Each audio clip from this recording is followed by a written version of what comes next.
Yep, it's in here. Okay. Folks, I have another update on Anthony. The last I heard, his vehicle was being searched. He's crossing. He's crossing right now.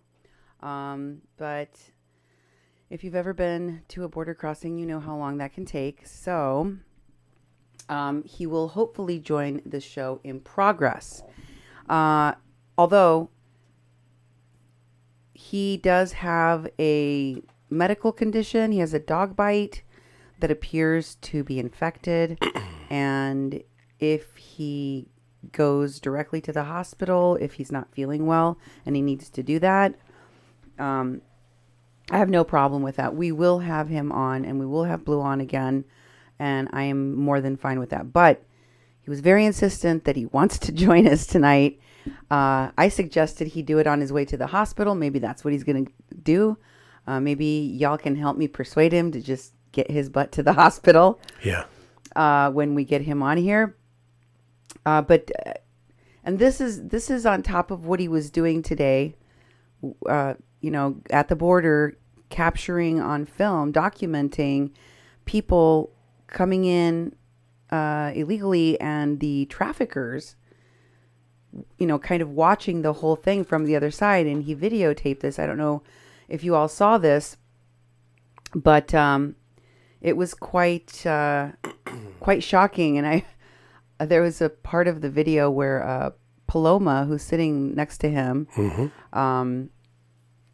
folks may know her better as Paloma for Trump. Yeah. But she was sitting next to him, and he says, "There's a car coming right at them," and he says, they have more people. They're going to go pick them up or something like that. And he says, "You want to turn around and go follow them?" And she goes, "No." Exactly. It looked pretty scary.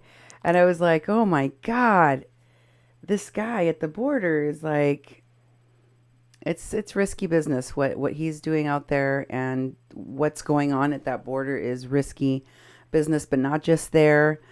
We've been covering what's happened in Tijuana. We've also been covering what's going on in Coahuila, in Piedras Negras. So let us get to our show. Definitely. And hopefully Anthony will join us in progress. Okay. This is a Mexican Crossing Lines with your hosts, Cindy Gomez-Schempp and Duke Gomez-Schempp. You're listening to 88.1 FM KPPPLP Fargo Moorhead, where we are adding local color to your airwaves. You can find all of my past shows about the caravan and about the connections to what I have dubbed the Standing Rock Phonies, a group of people who help to organize and perpetrate the theatrical performances that took place. I don't know what else to call them, that took place when people came here to protest the pipeline, the Dakota Access Pipeline. When I initially covered that story, which was happening right here in our backyards, we were very concerned that there were not going to be enough local media representing the voices of indigenous people, the voices of Mexican people, and to be able to tell what was really going on. So we went down to Standing Rock about 5 different times. Oh, yeah, yeah. And we were reporting on what was going on there. At that point, I was asked by some of the people that were at the camp to investigate further on a case about a woman, and you may have heard this made national news, that was accused of abusing her elderly mother by leaving her half naked from the waist down, caked in her own excrement and urine, in a freezing tent during the blizzard that took place here in North Dakota. All of it was completely fabricated by many of the same people, and or covered up and or propagated by many of the same people that just perpetrated the whole Nathan Phillips hoax in Washington, D.C. recently. Same folks, same people from Standing Rock. Same group of people in the media were putting it out and propagating it. And it was just an incredible thing to me to document how these folks went from the Standing Rock protest onto numerous pipeline protests all around the country, and then disaster relief. Do they have backgrounds in disaster relief, skills in rescue work? Most of them, no. They claim to be part of organizations, many of which do not have any filings with the government, state or federal, as 501c3s, many of which are defunct or whose filings, tax filings, look very questionable in terms of what they're reporting that they're taking in for monies and what it seems like they're taking in for monies, especially when we're talking about organizations that were flying people to Puerto Rico to do disaster relief, and so on and so forth. A lot of what we are seeing with this caravan that screams the same MO is numbers of the people within this caravan, which are supposed to be primarily Honduran, Central American, right? But primarily Honduran, actually being American, actually being from the United States and joining the caravan as coyotes / shepherds, depends on what you want to call them.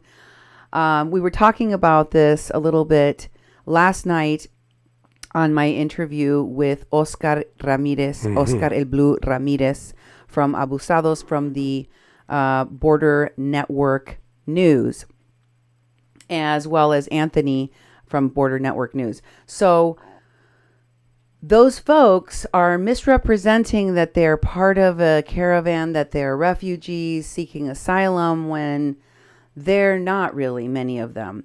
And of course, we've seen some of the same folks now in Coahuila that had previously come with the caravan that had just been in Tijuana. In my conversation with Oscar, even today, he told me that three of the folks that are right now in the shelter in Coahuila, that were just participants in a riot that took place there, were also given their humanitarian visas in Tijuana. So these people are getting around. That means that those folks went back down to Central America and traveled up with this new caravan. And that should make us all suspicious. People are not looking at those details, but that should make us all very suspicious of what's going on with this caravan and what the real purpose behind it is. I wanted to thank folks that have connected me with Oscar, although I have to say I had been watching him since the first caravan came, because he was one of the few people that was going out there and actually talking to the people and really trying to find out what was going on. Alfredo Alvarez was another one of my go-to sources. Oh, yeah. There was a number of people that I was watching out there that were going and talking to folks and trying to dig deeper beneath the headlines in mainstream media, especially here in the United States. And being that I'm bilingual, I was listening to a lot of the Spanish speaking reporters because I wanted to hear their take. In the media here in the United States, all we heard is that the Mexicans are a bunch of racist, xenophobic, Mexico firsters, and they support Trump and they support the wall, and we don't know what's going on with these people, but they violate human rights. And I was like, what? Wait a minute. Ooh, I think that's him. Is it? What happened? Yes. Get it. Oh, that was Anthony. He was calling in. Call him back. Ooh.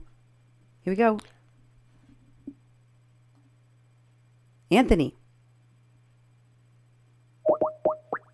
Here he is. Answer the, yep. Hey, Anthony, can you hear us? Hello. I can hear you guys. Great. Thank you for being with us. I appreciate it. Thank you for the opportunity. How are you guys doing tonight? Good. That's Good. great. Do you have your camera on? Yes, my camera's on. You have your camera off, Duke. Take that off. Okay, let's see if we can see him. Where is he? Nope. Why don't I just call him right back? Well, let me try to call you back, okay, Anthony? Oh, no. Okay, sounds Have, good. him, hold have on. him call us. You call Why us. don't you call us back and we'll answer it, okay? Right there. Oh, there there he he is. is. It just took Yay. a little bit. There. Yay! We just have to be more patient. Yeah, we just had to be a little bit patient, and we got you. We Cool. got Is that- you. wait, Can I turn the camera around by any chance or no? I don't know. Can you? Do you need to? It's all right. It's all right. I'll just turn it around. There you go. There you go. Okay. I don't know. thought- I'm scared to mess with it. I'm just so excited that you're with us. I can't see you guys though. No, that's Oh. fine. That's one of the things that we struggle with because but you are on screen and you look great. Yeah, Okay. let me great. do some I'm glad to adjusting. hear that. Let me adjust you a little bit. Let's adjust the sound. Keep talking. Say hello to the Okay. audience. They've been waiting for you patiently. Hi guys. Sorry I took so long. I was actually on my way from Juarez. I dropped off. You guys know Paloma. Yep. And yeah, I had to drop her off, and I got caught up on the line on the way back over here. So I'm finally home, guys. Appreciate you guys taking the time to have me on here. Thank Can you, you guys. please give us an update while we're adjusting you, and that way we can adjust your volume and everything about your arm? Tell us how your arm is doing, please. Yeah. All right. Yeah, really quick. As many of if you're not familiar, I have 3 boxers. I have the mom and the dad and their kid, and the baby. Well, he's always inside. And the other day, the father and the son, they got into a fight. Ooh. The father actually turned around and bit my arm, and I know that they're animals.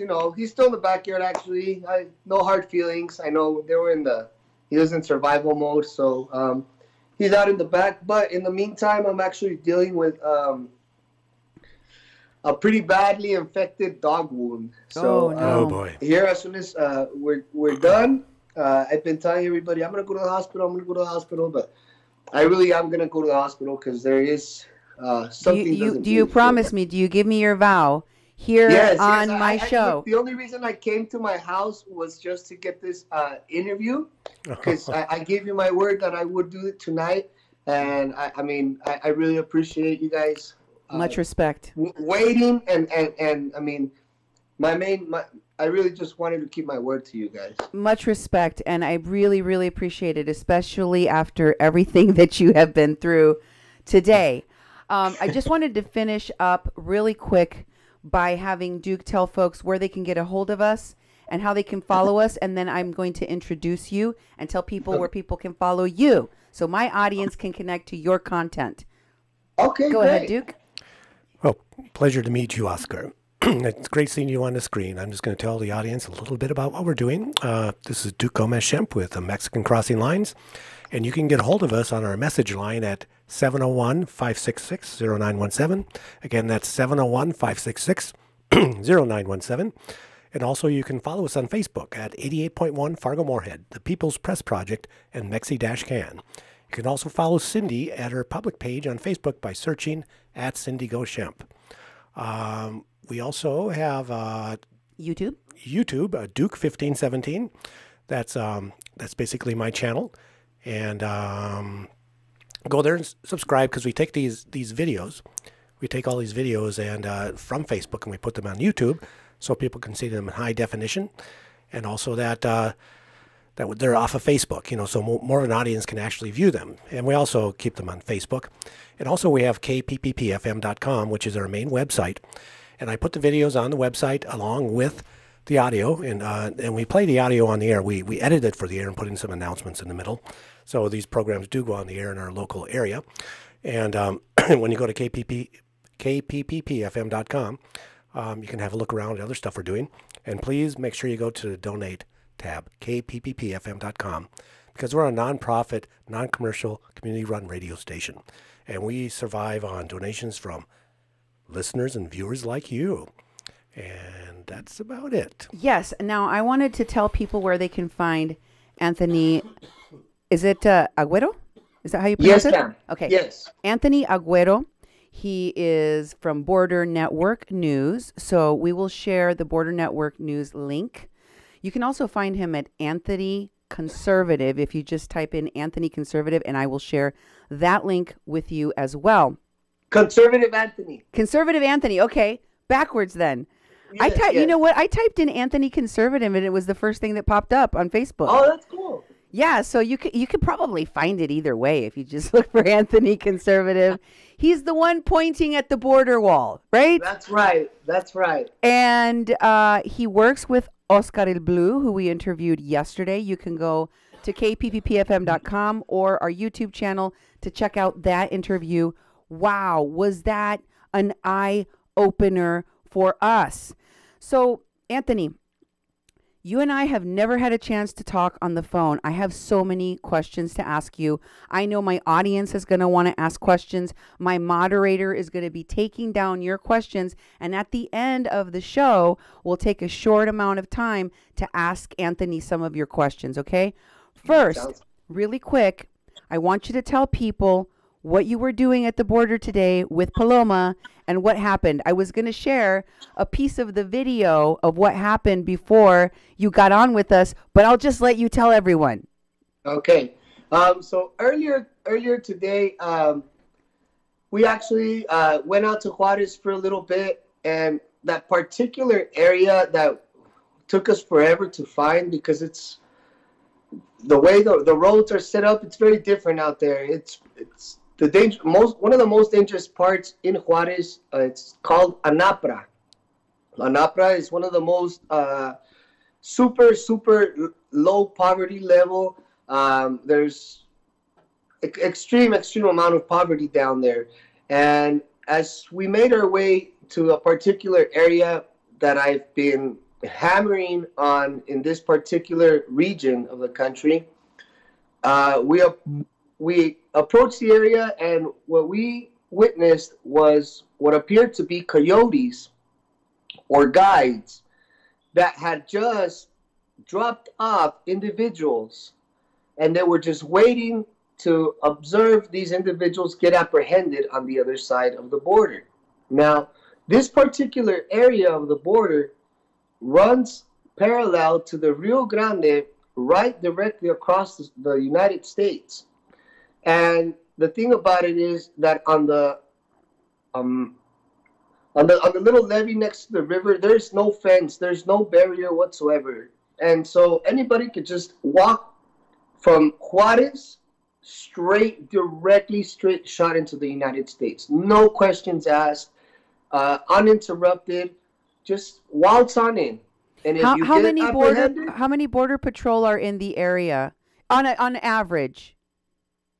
Look, for the most part, I'm not going to sit here and try to sensationalize the story, okay? Sure. Sometimes the Border Patrol agents are out there and sometimes they're not.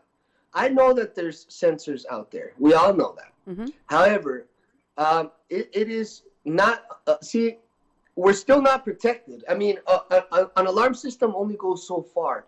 And individuals are crossing through there on a daily basis. The last 3 times consecutively, random hours, by the way, that we happen to show up to that particular location, we've actually filmed individuals either trying to jump over, cross over, or just simply turning themselves over to Border Patrol. And it's really saddening for people who say we don't need a wall, we don't need this. The fact of the matter is this: if we don't get down to the core of the issue, which is the Open Migration Pact that has been signed by 154 other countries, we're never going to get anywhere, okay? Unless we modify our immigration laws, we can put walls all around our country. And if we don't fix our immigration laws, nothing is going to change. These individuals are being incentivized to come over here with freebies, with housing, with everything that they need, pretty much. They're being promised by American provocateurs or instigators. Some are actual attorneys from California, and some even work for the United Nations themselves. It's a very, very articulate, and it's very, very well put together, this whole network global agenda. It's taken them years. and it's very, very well orchestrated, and people are just pouring in through this southern border. Okay, there is a this group is called the Annunciation House. The Annunciation House is pretty much a human trafficking organization that is here in El Paso. When I began reporting on these caravans, I misunderstood, and I thought they were trying to get ICE to modify their holding facilities to host up to 3,500 individuals. Well, I was mistaken. They actually want ICE to be able to hold up to 3,500 families a week. Wow. Okay, 3,500 families a week. Wow. Can you imagine? Let's just analyze this for 1 second. All of these individuals are coming over here with zero working skills, okay, zero education, pretty much don't have a dollar to their name. So where do you think all this money is going to come from to support them? You watch it, your tax dollars. Yes, Annunciation House houses them a week, 2 weeks, gives them their little bus pass, pats them on the butt and says, here you go, you're good to go. By this time, they have given these individuals information as to where to go get a driver's license or a Texas ID. Okay. By this time, these individuals already know that they have a little card where they can be going and buying groceries and whatnot. And what really worries me more than anything is that here in Texas, we had 98,000 illegal voter registrations. Out of those 98,000, 59,000 actually casted a vote. Okay? So in this last election here in Texas for our senatorial race with O'Rourke and Mr. Ted Cruz, we only won that by 200,000 votes. Okay? In Texas, you are not required to be registered to vote. As long as you have that ID card, you get to vote, no matter what, no questions asked. A matter of fact, you can actually go vote all on a promise. On a promise. Wow. You say, I promise this is my name, and I promise I'm so-and-so, sign right here, boom, cast your vote. That has got to change. Because if we only won these last elections by 200,000 votes, at the rate that these individuals are coming in, most of them adults, which most are men, what do you guys think is going to happen in 2020? Think about it. These Democrats are simply buying themselves time, okay, because they're importing mass herds of individuals which come here, which are escaping socialism, to come here and vote for socialistic ideas. The Democrats use linguistics against us 24/7, and they're not dumb. There's Definitely not. Definitely not. No. There's It's well organized, very well organized. very well, and there's a method to their madness, unfortunately, you know? Mm-hmm. And they use linguistics to try to tug at your heart, to try to tug at your emotion, to the point where all of a sudden emotion becomes more important than facts, which is what we're seeing here. A lot of people just would rather blow up and be completely emotional and irrational rather than go by the facts that are being presented. Because you have fake media, you have narratives on Facebook that are promoting a certain agenda. Conservatives are being shut down. We are being censored extremely. So what's happening is they're pushing this narrative, hammering 24/7, 24/7, 24/7, and you repeat a lie enough times, people start to believe it, unfortunately. And that's what's going on right now. And we need to address everything that's happening right now. Everything, all of these issues, it's all intertwined together. So these guys are essentially just pretty much buying their time. Are you guys there? Sorry, Hello? we were having a little Oh, bit okay, of a cool. we're having a little bit of an issue. It looks like our live stream is a little bit jaggedy, and I'm wondering if Okay. you're. But the sound is still okay. Your image is Okay, freezing cool. up, but we can still hear you. So don't worry about that. Okay, cool. So yeah, these individuals, like I said, they're nothing more than buying time. How do we know they're buying time? Let's just look back. The Mhm. Veritas videos, and I'm sure many of you guys got to witness it, and if you didn't, go back and look at them.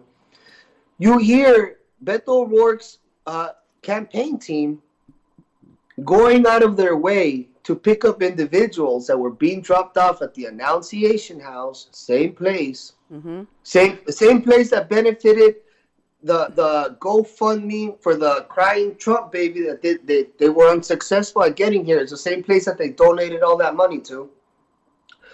That same place is trafficking people through here every day on such a grand scale, and they come out and they tug at your heart with the have a heart. These migrants are escaping horrible situations. But then I'm out there and I ask them, why are you guys out here? What's bringing you guys to America? Oh, I can't find a job. In Spanish, no tengo trabajo. Necesito mejor trabajo. Those are not legitimate excuses for you to come over here and ask for asylum, first of all. Right. And these people get apprehended and get released with the promise that they're going to come back, which we know most of these people don't care to come back anyways. It's going to be nearly impossible to track them down unless they put themselves on the radar through a crime, because most of them know they don't care about long term. They know that coming here they're going to get instant gratification, but long term pain, because they're never going to be able to gain that citizenship. See, the liberals that are bringing these individuals over here don't care about these migrants No. that they're bringing over here. Why? Because the minute those migrants come claim asylum and they don't qualify for it, they are done. They no longer can come and try to establish a citizenship or a residency. They will be deported. Excuse me? They will be deported. Exactly. They will be deported, and then in return, it eliminates the opportunity of them actually being able to live here legally. And So- Anthony, if I could just interject, I showed a video of some of these activists that are currently in Tijuana, and I showed how they themselves in the video admitted that the majority of the people that they are bringing here will not qualify and will not get asylum, which means all of this spending, all of the resources that are being taken up, all of the sponsorships that they're doing, all of this is for nothing. You're just flushing the money down the toilets. And you know what? It's a slap in the face to our servicemen and women, to our Border Patrol agents that have lost their lives. Mm-hmm. Can you imagine being what some of these widows are going through, knowing they lost their husband on the line of duty, defending their country, and then for Democrats not to want any funding to then roll out the red carpet for these individuals? No. There's something very, very wrong. These people are trampling all over the Mexican Constitution, their sovereignty. The minute these people touch Mexican ground, the red carpet must be rolled out for them. They are held above the law. Police, from my understanding, are not even allowed to question them or to arrest them. Why? Mexico has always been a great neighbor to the United States. There's never been an issue with Mexicans here in the border town. We've always maintained a phenomenal relationship with them. I have friends in Juarez that have been waiting to come into the United States legally, rightfully, and documented for years. And they're upset because they said, what the hell? Can I just go and claim asylum?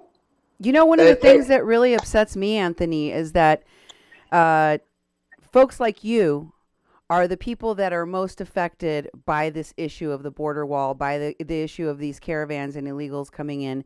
People like Oscar are the most affected. Mexicans in general are the ones that know the most about this.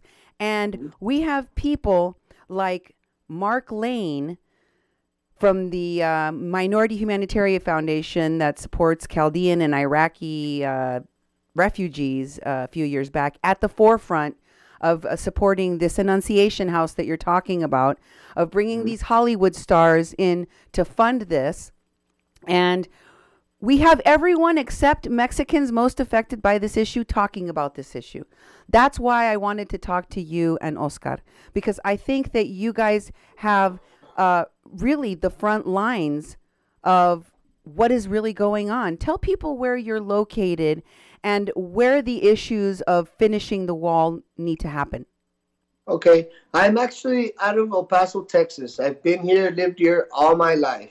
I'm a first-generation Hispanic American, and I am a hardcore conservative. In El Paso, since the first barrier was put up in the 90s, the crime rate significantly did go down. Okay, the media is just trying. They're at war with our president. I don't understand how they just can just maliciously continue to lie. Just a quick example, they say, oh, he's believing his own lies. There is no new wall being erected. And earlier today, before I went to Juarez, I made it a point, because there are several areas in El Paso where we have just got new, several miles of brand new steel fencing. They're doing a phenomenal job here, and they're moving so fast in El Paso. And about once a week, I go out there to that same site, and they are moving fast steel barriers, boom, boom, all across the border. So the media is at war with our president, lying to the American people, trying to make him seem like he's crazy, like he's not doing anything. Believe me, I'll share the videos with you guys. If you guys want to go check out, they're on the page, either on Border Network News or on Conservative Anthony. I have all of those videos for you guys to see. There's also a bunch of men coming through, just tons of men. In December, I stood out there for several hours waiting for close to about 500 of these people to come out of the Greyhound bus station. They filled, so they're not only just using their money now they're also using our city's money. They filled, I believe it was 7 or 8 city buses after hours. So now we're spending our resources. We're spending our gas from our city buses. We have to pay bus drivers, and they're being escorted by our police department to their safe houses. Okay, I actually went out there and I recorded, out of the 7 or 8 buses, only one bus had women, and it wasn't even like the whole bus was full of women. It was only half of the bus that had women, and the rest of these buses was full of middle-aged men with little girls in the mix. It just baffles my mind. Oh my God. How we allow this to be happening. The destruction of our country is literally happening right before your eyes at a massive scale. They don't even hide it anymore, but we are creatures that adapt to situations. That's in our nature as human beings, and we've adapted, and now it almost seems like we're pretty okay with it. Nobody says anything. These reports that we've been doing, they've become all too common, all way too common. As a matter of fact, before I drove into Juarez, we saw a bus used for illegals here in town, and we were going to follow it. We started following it to see where it goes, and we're like, you know what? We do this every day. Another video of another bus. It's just, people are just used to it. It's not even shocking anymore. It's not even a big deal. It's just like, eh. And before we know it, our sovereignty, and there will be a culture crash. Mm-hmm. Absolutely, there will be one. because we're just bringing in people in masses and masses and masses. And if you educate yourself, you know that this is also a commonly used war tactic. Yeah. Even if they're coming in peacefully, they're here to undermine the sovereignty of our country. They're here to vote for a particular party, and we all already know that. 2 days ago, I was in Juarez with Ben Berklon, and we actually came across. I took him to a church. The church was packed with illegals inside, and the volunteers, the cars that were outside parked at the shelter, actually had Beto O'Rourke stickers with Mexican license plates. So, who is this guy really for? You know, and I get it. We're in it's back and forth in Paso Juarez, and it's not so much a thing against Mexicans. It's just that they're taking advantage of the uninformed. Yeah, se van con la finta. Sí, they're taking advantage of needy people, of the poverty. They're taking advantage of the most uninformed individuals in the most horrific ways for their political gain. I want to ask you something, okay? Because you're new to my show. People don't know you, so I'm introducing you to my audience, and you're introducing me to yours. And I have been reporting. People have called me a progressive, and they've called me a racist, a Trump supporter. I've been called everything. I am simply trying to report what's going on with this caravan, and before that, with the people that I saw that were basically defrauding people in the public with this propaganda about protecting indigenous people and sovereignty and this, this Green New Deal and all of these things that had to do with politics, but they were a veneer for something else, right? And I just wanted to inform the public. People don't know you, Anthony, and you said you're a conservative, you're ultra conservative. Obviously, you're a Trump supporter. I want you to talk about how you feel about immigration, migration, and you and I are both going to be attacked on this show for being racist. So if you want to address that, please go ahead. All right. Okay. I don't think I've even touched this with my audience, but I will touch it here with you guys. I told you guys earlier I'm a first generation American, right? Mm-hmm, mm-hmm. My mom actually is my mom wasn't born here. Mm-hmm. Okay, my mom was born in Mexico. Mm-hmm. So, but my dad was born here. Mm-hmm. So, which is why I'm American. Mm-hmm. I was born here in El Paso as well. Before my mom was able to come over here to the United States legally, my mom had to sacrifice a lot of her time from her family because she had to educate herself on proper English. She had to go to school for that. She had to brush up and study basic history of our country. And I saw the effort and sacrifice on my mother's behalf. The time that she spent away from her family, away from her husband, to make the dream work for all of us. Mm-hmm. And when I see these individuals feeling entitled, thinking that they're special, thinking that they're more important than other people that have been waiting years, have spent thousands of hard-earned dollars on their end, it doesn't sit well with me. Mm-hmm.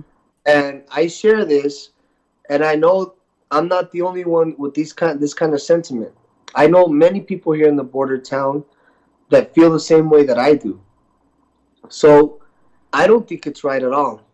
Now, obviously, I just told you my mom is Mexican. You know, I come from a Mexican background, my roots. Mm-hmm. So I don't think it's fair that Mexico has its own issues.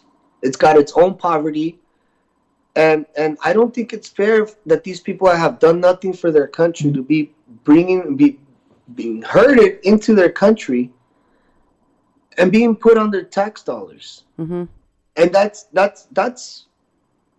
that's what I try so hard to expose. It's not so much. It's not even our brothers and sisters in Mexico. There's wall-less areas Right. where people have lived right next to the United States peacefully.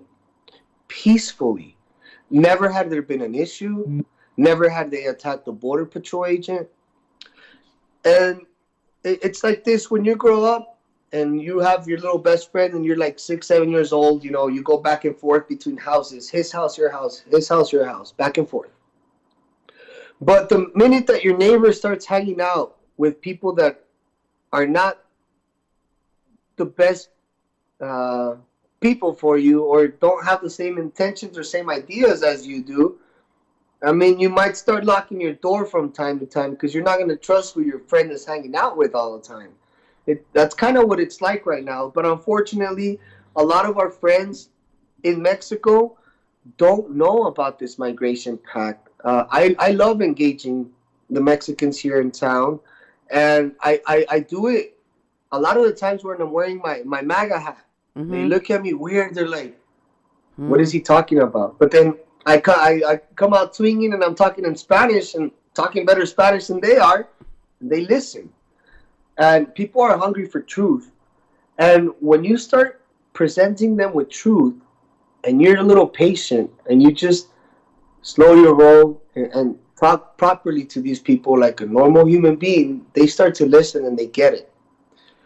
There's been times I've actually taken the time to go to the bridge right here, the Santa Fe port of entry, and where we have the pedestrians coming in from Juarez into El Paso. I'll go out there with my camera and I'll start, asking them questions because I want to see how informed they are.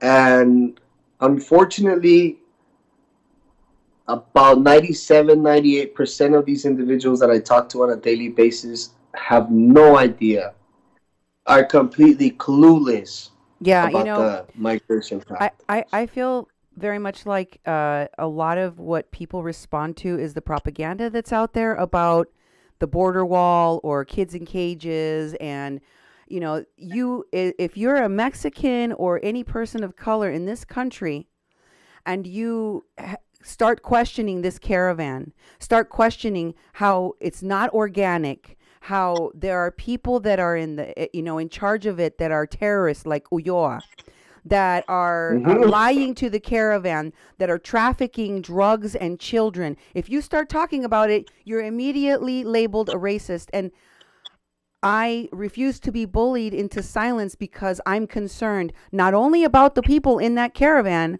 but about the Mexican people and about the American people that are going to have to suffer. Because believe me, we're going to suffer a loss of resources. We're going to suffer with the consequences. All of these people bringing the caravan here, lying to them, giving them false hope, they're going to dump them. They're going to take their big fat check that they're going to get from the Gavin Newsoms of the world. And then they're going to dump these caravan people on our lap. The American people are going to have to absorb this problem one way or the other. They're going to go on to their next scam. Their next campaign, and they're going to forget about these folks. Of course. And see, the thing is that fortunately for us here in America, we have movements, Lexit, Blexit. Many people are waking up. This red pill movement is going hard. The black community waking up in mass numbers. That's just amazing. Like, I get the chills just thinking about it. The Lexit movement, also the Latino Lexit, the walkaway, like all of that is getting these individuals scared. They're scared right now, and they are on a rush. They are on a single suicide mission to import as many people over here because they're not informed. They need to be able to manipulate and direct the agenda in these people's minds. Yeah. Unfortunately, here in America, people are waking up and saying, hell no, I don't want to vote Democrat. Heck no, I don't want to see babies being murdered after being born. Heck no, I don't want to knock down my building and have to build it back up because of these guys. It's just so crazy. It's so crazy. It doesn't even make sense, a lot of the things that they spew. But it seems to resonate with a few loonies out there, and at the same time, these people are just going all out trying to import their votes because these people are uninformed. They're uneducated, and I'm not sitting here criticizing anybody. That's just a fact. They're uneducated. They can't read or write. They don't have any working skills. They don't speak the language. So where are you going to put them? On the American tax dollar, of course. And while they're on that American tax dollar, they're going to be getting indoctrinated into who the bad guys are, who are the racists. And it's not about that. You import third world, you become third world. Okay? Who is going to look out for America when we're in dire need? We are the last frontier to freedom. If America goes, it's over. It's over. So we have not only groups like Pueblos Sin Fronteras, the United Nations working against us. Keep in mind, Venezuela is one of the main countries that is promoting these avalanche of individuals, these caravans of individuals. And why is Venezuela, you may ask? Because China and Russia are backing them. Mm-hmm. China and Russia have huge interest. Now, I'll save that for discussion for a different time. Yeah. But they have huge interest in Venezuela. Yeah. And Venezuela is then turning around and they're trying their socialistic agenda, and it's spreading like fire, unfortunately, because they are preaching to uninformed individuals, uneducated individuals, as far as migration, immigration, and this pact, this open borders pact. People don't understand it. They've developed it so well. There's psyop behind all of this. There's psychology behind all of this. It's not like they just woke up one day and, oh, let's do this. No, it's been designed to the T. From not only hearing and being hammered on TV day in, day out, negativity about the president. They don't even use illegals or illegal immigration. They just say, oh, el presidente Trump no quiere a los inmigrantes. It's nothing against immigrants. It's against the illegals. The linguistics is everything for these people. It's everything for these people. So they've been conditioning our society for years on out now. Let's just not even go that far. Let's just take Telemundo, for example. Hammering negative, Trump, racist. And then, after being with their hardcore agenda all day long, then you get your steady dose of narco cultura. Here you go, relax your little mind. There's some narcos for you, portraying like there's a good guy narco and the police are the bad guys and the narcos are good, and glorifying the whole narco movement, the whole drugs, the belittling of women, the murders, the raping, all of that stuff. So have you guys ever heard what you put into your mind, you manifest into your life? Okay? We are under a psychological warfare. We need to understand that. We need to wake up, snap out of it. Yeah. We have to realize what is happening.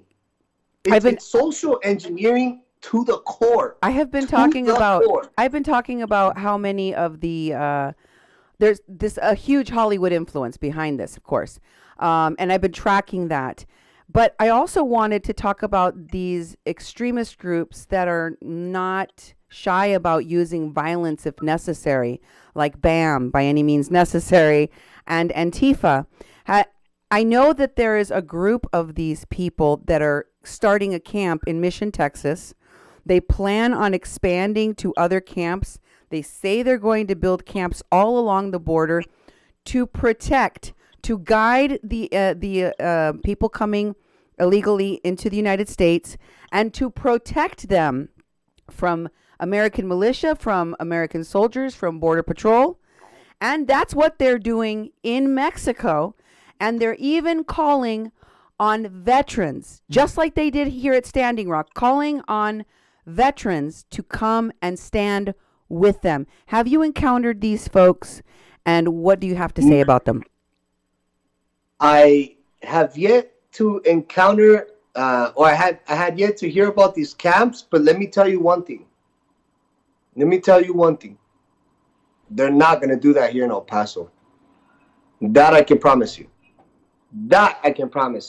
Now, The fact that they're trying to come out here and get our veterans involved, I've actually witnessed already this. They said that they worked in the area, but a few weeks ago I was on my way to the borderless area where we held the human wall last weekend, and as I'm driving straight towards the wall, there was two what appeared to again, for those of you that get offended, they appear to be white. Okay, they appear to be from the United States. Right. I drove right up to them and I parked my car next to them. I said, "Hey, what are you guys doing here?" You know, and they surprisingly, I thought they were gonna respond in Spanish. Mm-hmm. They actually responded in English, very well spoken English, by the way. Hey, I said, what are you doing here? I was like, I just came to check on you guys. What are you guys doing in the area? Oh, well, we work around here. So, oh, okay. All right. So these people are already over here in Juarez, okay? I have footage where, like I said, Anapra is one of the most humble, most dangerous areas in Juarez. And there is no way that anybody that lives in that area can afford one of these over $100,000 privately owned buses. And that's what we're seeing in that area. One or two buses parked out there. It should be red flags for everybody. The minute that Border Patrol agent sees these buses across the border like that, that should be a red flag for them. And they should actually be notifying Mexican authorities to go check out those leads, because that's what is happening over there. These people are being stashed in these houses right across the border. And we don't just only want to fund the wall for America, okay? Funding the wall would mean that once that barrier is up, then that would be safety for the individuals that live in that area, because the caravans, the traffickers, the human traffickers would then have to find another alternate route, mm-hmm. and it would not be in that area where they would be putting these individuals, these peaceful individuals. You know, it's sad that they're living those conditions, but hey, don't go in there disrupting or causing more violence or being causing more headaches than what they already have in that area. Did you hear about what happened in the riot that occurred at the shelter in Coahuila in Piedras Negras? I believe something that they were starting a fire, wanting to get out. Again, what do people think that? To me, this is my theory on it. They're going to keep bringing thousands and thousands of people till there is no way that our Border Patrol agent is going to be able to withstand or withhold that many individuals all at once. There is no way.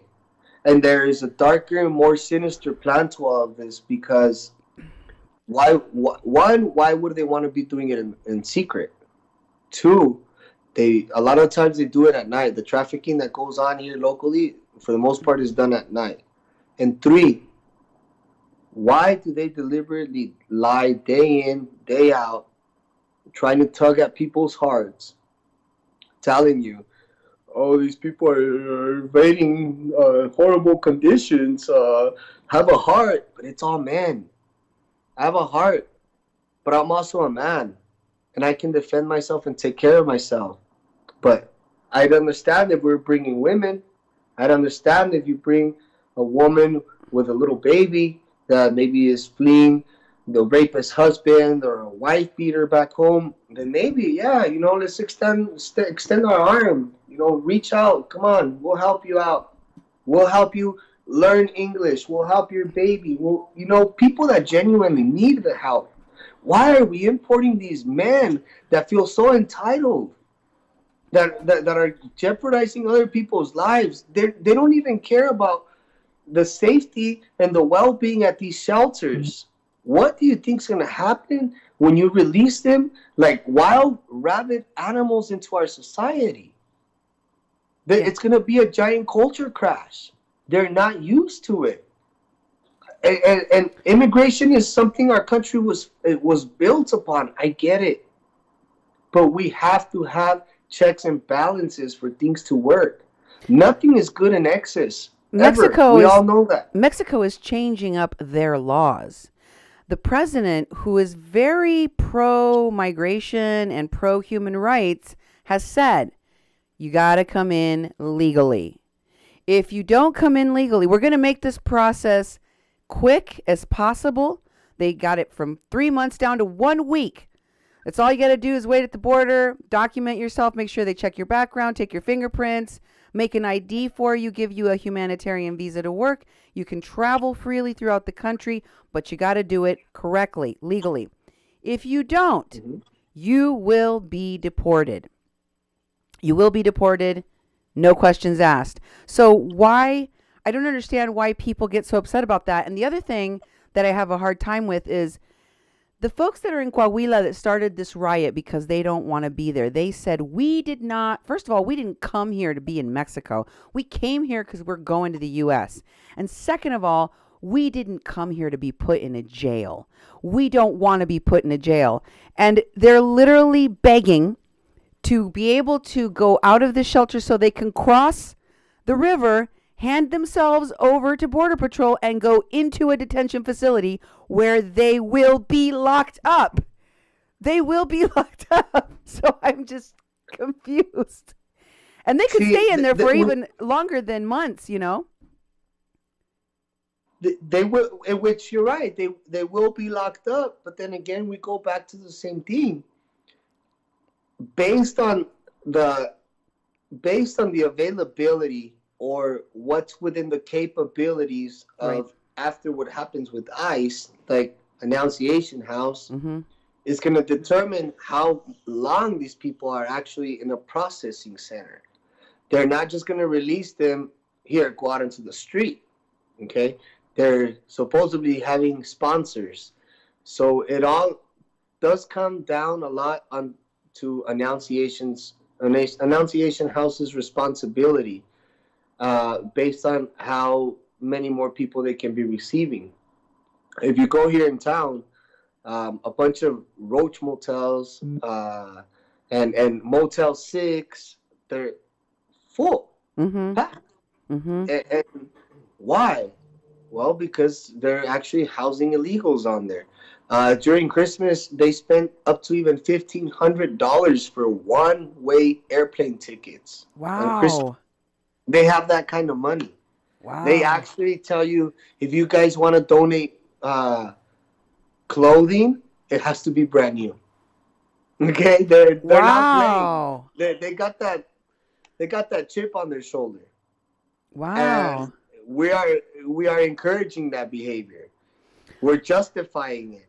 I have some questions from the audience for you, okay? Okay.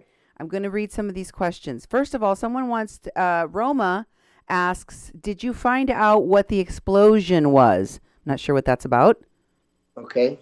No, we went back. Okay, I'll explain to you. Please. Earlier in Juarez, we were in that particular area that I just described to you guys earlier, in Anapra. And there is still, there was a particular hill where there's nothing built on it, which is right across the border. As we were passing by there, we saw a spotter right at the top with binoculars like that. Didn't pay much attention to it, but just a few seconds after we passed it, I hear, boom. I was like, what was that? I look at Paloma and we're like, what was that? We look back and it's just a huge dust cloud, like, you know what I'm saying? Coming just from one particular area. So I continued to drive forward and I came back around. The lookout was gone, but the dust would not let you see if you were in that particular area. So I don't know if they were trying to hide something or trying to, create some kind of smoke screen for whatever reason. Keep in mind, it's right in front of the border. It's completely unprotected. By the time we came all the way back around, the guide wasn't there anymore, or the spotter wasn't there anymore, and we just continued upon our business, and we actually found the one-way street that takes you straight into America undisturbed and uninterrupted. Wow. Okay. We didn't find out what it was. You couldn't find out what it was. Okay, so next question. Do you think Border Patrol is working with the coyotes by picking them up on schedule? Okay, uh, their Border Patrol agents are doing their job. Okay, they follow directions. They can't get out of line. I've spoken with many of these individuals. Great, great people. I find it extremely unfair for them to have to be out there dealing with this. They didn't sign up to babysit grown-ups. Mm-hmm. It's just like I said. They follow instructions as far as the catch and release. Their hands are tied. Their hands are tied. Mm-hmm. These individuals come in groups of 15, 20 people, and I mean it's like this. We were there yesterday. The paddy wagon was already there at the same spot where I had just been there 2-3 days ago, at the same spot, just sitting there in the paddy wagon, waiting for individuals just to show up to the border, throw him in the paddy wagon, he goes, comes back. Show up at the border, throw him in the paddy wagon, he goes, comes back. It's all day long.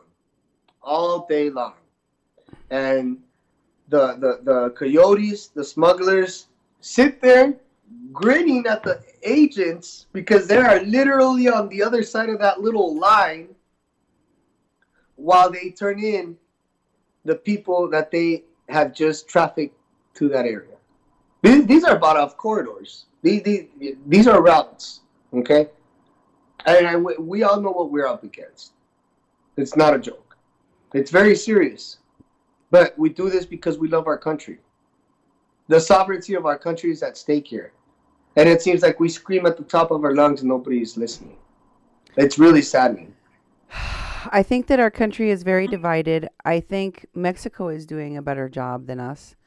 I was telling Oscar that I had a real wake-up call when I was listening to what was happening in Mexico with the caravans. And I did not like the way that Trump talks. I did not like him as a person, as a candidate.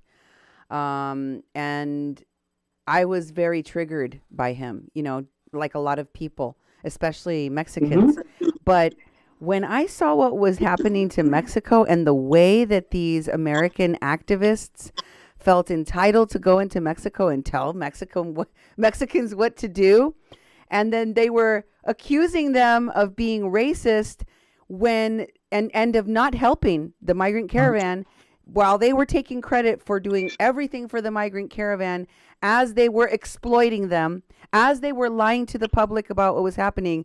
I thought, this is just too much. This is just too much. And I'm not going to stay quiet about that simply because it may be taken as if somehow I'm a racist. I think that it's more important to tell the truth. I've got another question for you. So, the United States government is behind all of this, right? Asks Angie. No. The United Nations is working hand in hand with cartels and the Democrat Party in the United States. Fact, undeniably. That I'm just going to call it for what it is. Yes, I'm a Republican. Yes, I'm a conservative. Yes, I'm a Trump supporter. I don't agree with the way a lot of the things, how they come out. Fact. I'm not going to sit here and tell you, oh, everything he says is perfect. He's only human. He's not a politician. And he's not trying to be. He doesn't care about political correctness. But it's the United Nations, cartels, and groups like Open Board, Al Otro Lado. Yeah, these open border networks that are vouching for these individuals. Pueblos They're all sin working fronteras. together. Democrats, United Nations, and the cartels are all in one. They're all in cahoots. All of them. They're all in cahoots. No questions asked.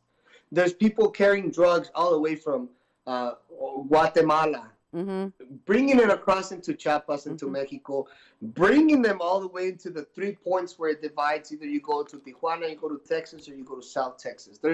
It's a route that's designed so well to the T, and it's the same individuals. same individuals, all in cahoots.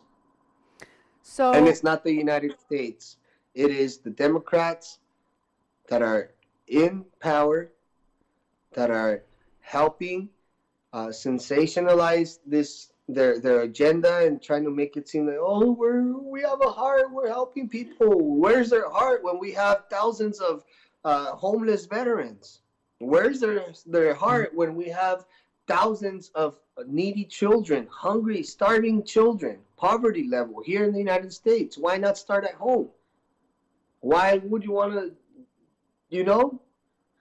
we all have a heart, but at the same time, not everybody, the United States cannot save the world, and not everybody can be put onto America's nipple to be taken care of. It's not going to happen, and there's no way we can sustain it and continue to live the lives that we live without it being affected. It's going to start taking effect here very, very soon, and you guys will start to see.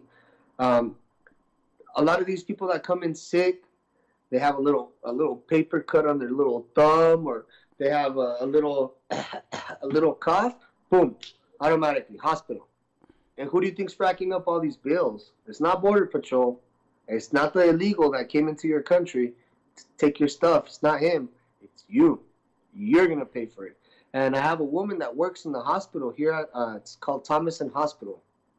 And it's connected to the Children's Hospital, which Veronica Escobar, our newest congresswoman, made a mess of, but that's another story. They are racking up hospital bills anywhere from $30,000 up to $65,000 a visit. wow. Per person. The day that I went to that hospital, there was over 24 kids in that hospital alone of illegal children, altogether. Over 24 of them in one day. In one day, do you think we're gonna be able to? What? It's insanity. It's insane. Why are people not manifesting out on the streets? Why are people just, it's Super Bowl Sunday today, I'll just watch men in tights wrestle each other for a piece of leather? No! If people showed as much passion for their country like they do for these sports, or for their vehicles or whatever, our country would not be at the point that it's at right now. We need men, testosterone, real men to wake up and say, you know what? Heck no.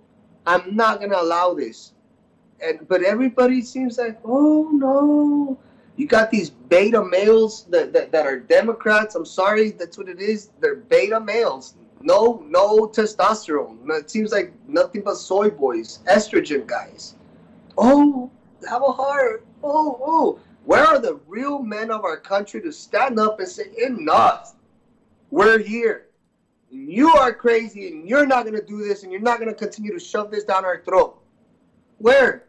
Our founding forefathers are turning in their graves right now because we're not even doing a quarter of what they did for the sake of this nation. And it's really, really sad. It's really, really sad. And it's we're not going to stop.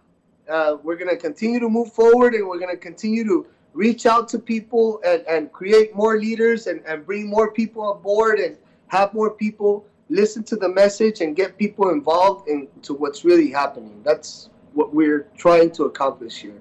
And thank God for President Trump making his way down to probably one of the bluest cities on the border. Definitely in Texas, for sure one of the most bluest ones on the border.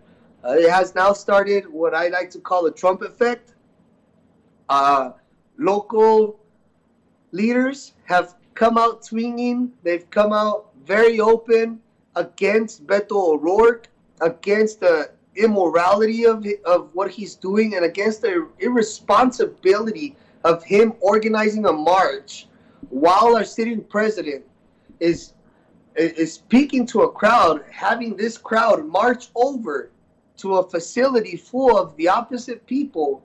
Where is the logic in that? Whoa. Where is where is the responsibility of this individual? Wait a minute. I heard is it. I wrong heard with that there was a rally that Beto O'Rourke held at the same time. I didn't know they went over and confronted the people at the Trump rally. Oh, absolutely. By the time the Trump rally was letting out and we started walking out, there was resistance out there. There was police in riot gear. Ooh. Moving, separating individuals because these guys were out there screaming vulgarities. I'm talking about it looked, the Trump rally, I'm not going to lie to you. It almost looked like, if you've ever been to Disneyland and you see when the Disneyland parade finishes and families are just walking, minding their business, kids holding their little light fixtures, spinning it or whatever. Mm-hmm. That's exactly what the Trump rally looked like. People holding their flags, having fun. And you walk out into the street and you get met by individuals screaming in front of your kid's face, cursing, yelling to the point of almost fighting elderly people. It's not right. And it's zero common sense, and it's very irresponsible for a person like Beto to try to organize or to have organized what he did and then push those individuals to walk towards the Coliseum. Wow. I did not hear about that. Thank you for sharing that with me. Okay, I'm going to give you one final question, and depending on this answer, we will go ahead and end this interview for today. Okay? Okay. Alrighty. Is Anthony going to the hospital as soon as this is over for real? Because he's been saying he would go since Monday. Do you know how many people have been peppering this question on the feed? Like, you should tell him he needs to go now. They're very worried about you, Anthony. What's the answer? I appreciate all of you guys all day long since yesterday messaging me and asking me. I'm sorry I haven't been able to respond to every single one of you guys because you guys have been seeing me. I love Facebook, but I'm more effective in the 3D world, so I can't get to all of the messages on my inbox. Yes, as soon as we finish, I will be going straight to the hospital. Like I told you earlier, I had to keep my word. I told you I would do this interview, and it was really important for me to show you that I appreciate you taking the time to have me on here, and I wanted to, keep my word to you because you've been really, really good to not only myself and not only to my partner Oscar, but all your hard work and all your efforts.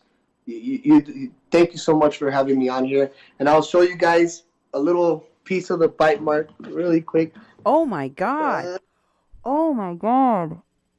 Yeah. Oh, so Jesus. I have 5 puncture wounds where this guy got pretty deep into my skin, and one of them there's some stuff coming out of it. That so, is yeah, no joke. That's hospital. serious, man. Okay, here's the final question. Tell us, what can we as Americans do to help? This is from Tracy. Tracy asks, what can we as Americans do to help to get the truth out to the public? Okay. It's not only just about getting the truth out. It's about getting those elected rhinos out. How do you start? You start at the very, very bottom. What's the very, very bottom? You go into your county GOP headquarters, and you sign up to be what's called a precinct chair. Okay, a precinct chair basically you're an elected unpaid official. For example, if you're a precinct chair here in my county, you have to attend at least 4 meetings out of the year. All right, and when election season comes around, your house as a precinct chair becomes like the mini headquarters of your neighborhood. You're going to be in charge of, give or take, the size of your city, let's say 10 or 12 blocks. You are then in charge of that precinct. And it's on you as a precinct chair to make sure that you're leading the efforts, the people around you, that everybody has a sign, that everybody's getting their flyers, that everybody is on board with what your local party is doing. So that is my suggestion to all of you guys. Get involved at the local level. Okay, I love that you guys are Trump supporters. That all of you guys want to get involved, But if you really, really are about that change, join the grassroots movement. The first thing you have to do is unite with your county, become a precinct chair, and then now you're able to vote.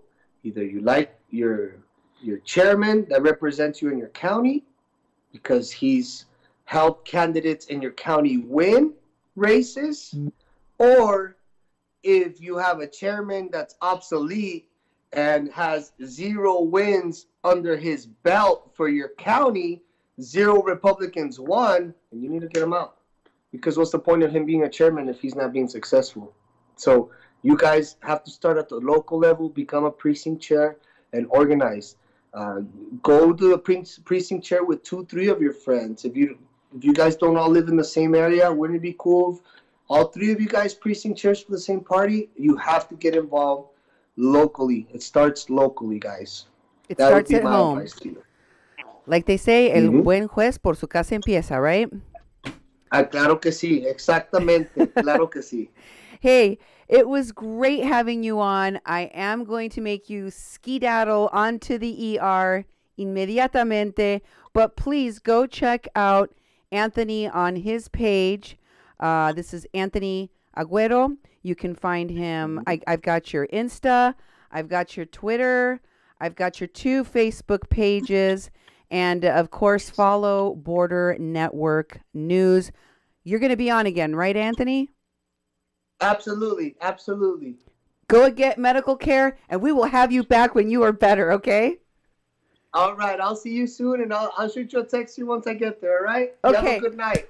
Thank you very much for being with us. God bless you guys. Thank you for your time, and thank you for all your efforts. It does not go unnoticed. God bless you guys. Thank you all. You too, Anthony. Thank you very much for being with us. Alrighty. Bye-bye. All right. Bye.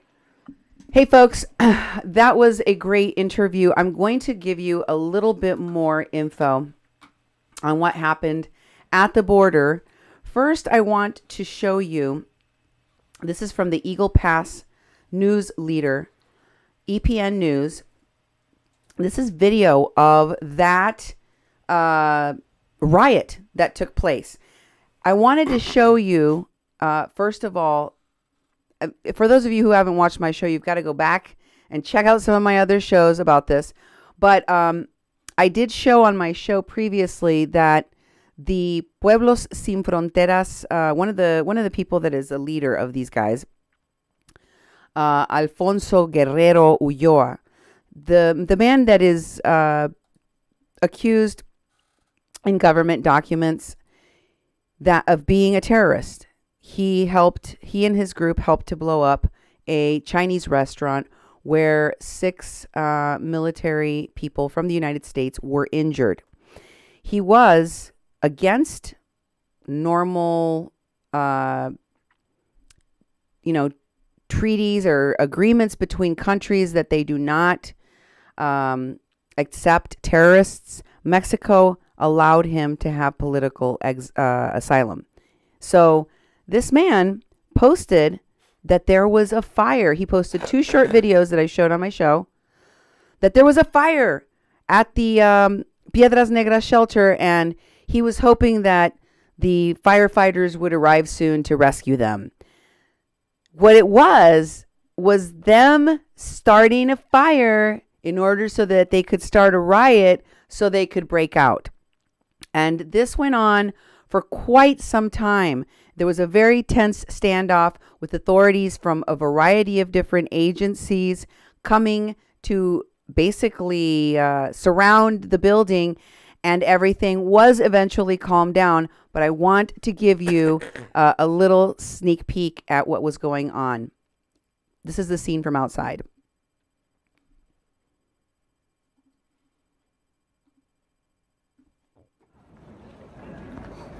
Okay.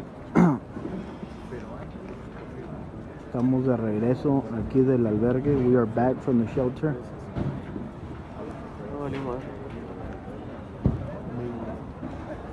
Vimos mucha gente alterada, corriendo. La orden está alterada.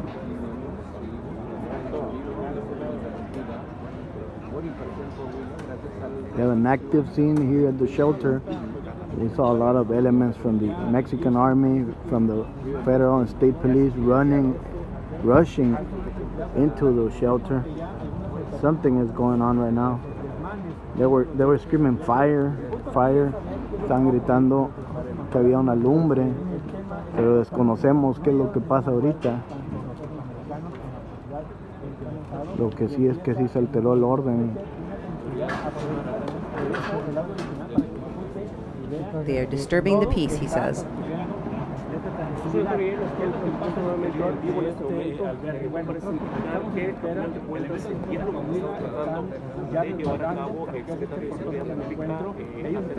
They broke a door in the warehouse that they were in where the fire was started. They forced it open and it crumpled. It crumpled like aluminum. I'm assuming that there was likely, I don't know how much a door like that would cost to replace, dude. Thousands. Thousands of dollars in damage, plus whatever damage they caused in the fire. This is from Piedras Negras. This video happened at the shelter in Piedras Negras. Para que estuvieran de alguna manera seguras. Estoy escuchando gritos en el interior desde. You can hear screaming, and I did show the videos from the inside taken by the migrants themselves when there was a fire, I believe, set inside. I think it was a pretext so that they could force the doors open and say that they were fleeing a fire. De mantener la calma. Sin embargo, hay personas, considero yo, en este tipo de situaciones casi siempre hay líderes que pueden en un momento que desconocemos lo que está sucediendo, pero esperamos tener noticia pronto. They're still waiting to see what's going to happen. corriendo hacia They saw adentro. people Y running ahorita escuchábamos unos gritos de and algunos people miembros screaming. de la caravana. People from the Está caravan un poco screaming. tensa la situación aquí en el albergue. estamos viendo en este momento. Guerrero Ulloa is not at this shelter. He is in Veracruz, where he resides, where he was taken to jail after he was arrested in Tijuana. But I believe he directs them from there. He does his videos, he messages, he knows in advance what they're going to do. Alterando el orden otra vez donde estaban hace rato. Veamos, vamos hacia allá. Almost immediately after the fires were set and they were going to riot, before any of this news hit any news outlet, Alfonso Ulloa had posted videos saying that there was a fire on his page. You can all go and look on his page yourselves and see that Guerrero Ulloa was one of the first people that knew that there was going to be a riot. He described it as a fire, but what did I tell you immediately, Duke? That it was a riot? I said, I think they're going to start a riot. Yep. I think this is an excuse for them to create panic and to try to get out. Tense situation here. As you can see, this is a closed factory, a factory that is not in use, that was rehabilitated for use of a shelter. At this time, they don't have any details about what's going on inside, but there's fence all the way around, and there have been federal police guarding the whole perimeter. Federal police, here you can hear them yelling. And you can start to see people are pouring out. You will now hear that there's someone speaking over a microphone. The guy that is in charge of security started speaking to them, addressing their concerns, their issues, their complaints, and got everything to calm down. It was contained. Okay, that's enough. So I wanted to share that with you because what you see here It was reported as a riot. The fire wasn't so much talked about as much as the riot was. However, it was contained. How long this can be contained after this riot attempt, I can't tell you. There are plenty of authorities surrounding this perimeter, but the people inside that rioted said they were going to leave and they were going to take the bridges. They were going to storm the bridges and cross into the United States illegally. Of course, this has authorities on both sides of the border on red alert, right? They're constantly around the clock. And of course, that's sucking up resources. So I am not sure what the governor of Coahuila or what the mayor of the city of Piedras Negras are going to do next. But this is at a fever pitch right now. Things, I think, could get ugly at any moment, like at any moment. I am just hoping that there are enough authorities on both sides and in the city to hold these people together, to keep them from doing what they are planning on doing. And, just kind of waiting them out, and hopefully they will decide to self-deport like some of them already have. I want you to know, Oscar told me today that there was about 30 people in that group that were instigators that have been separated out. I don't know if they're going to be charged for instigating the riot or starting the fire or whatever. I don't know what they're going to be doing to them. In Mexico, as we saw, I don't know if all of you knew about the fire that happened at the Inami. Yes, they set fire to the National Immigration facility in Mexicali, which is about an hour and a half away from Tijuana. There were some people in there that decided they didn't want to be held until they could be either deported or investigated because they were using drugs in public and disturbing the peace. So they were being held at this facility. The two people that started the fire, and then a riot broke out in the entire building. After all of that, even though they completely destroyed one of the building that houses single men, the entire building was a complete loss. They broke the sinks. They destroyed the toilets. Imagine. They broke the ceiling. Everything was destroyed. They burned the mattresses. Yes, they get mattresses and beds. They burned them. So all of that was destroyed. Were they charged? No. They were just deported. Even after all of that, Mexico was so, I would say they were more than kind. They just simply deported them. And so I suspect that's probably what is going to happen here again. Now, I want to give you a quick update on what's going on with the 30,000, 20,000, whatever they thought. There's a lot. There's a lot of people in this new caravan. And there are some concerns about what's going on because in this new caravan, they have another caravan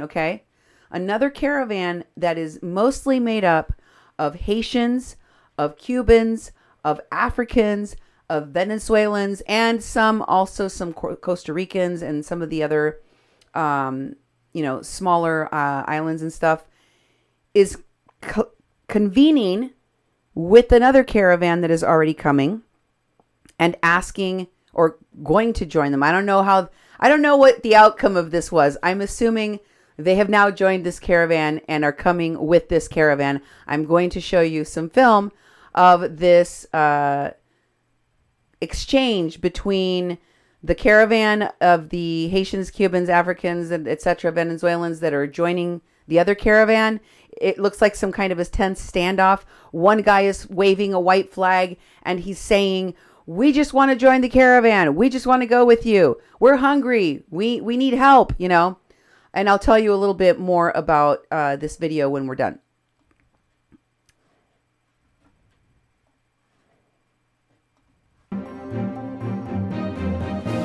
Beto Alfa, Noticias.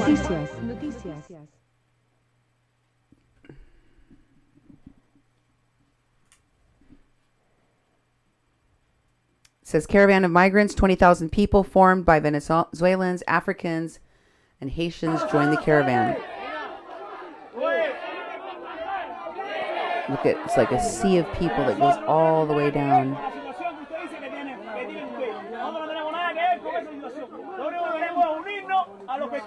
We just want to add ourselves to your caravan.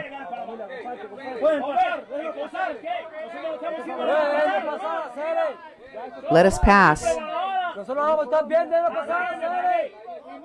Looks like a police officer there. Not sure what country he's from. Assuming Mexico. Can't see his badge. I'm hungry, he says. We waited for too long.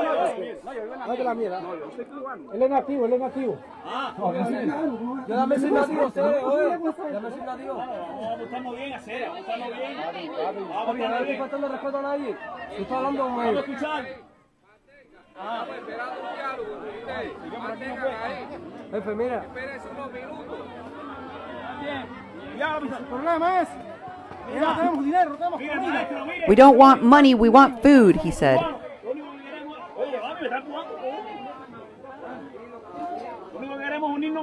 We just want to join your caravan. That's all we want. We just want to eat.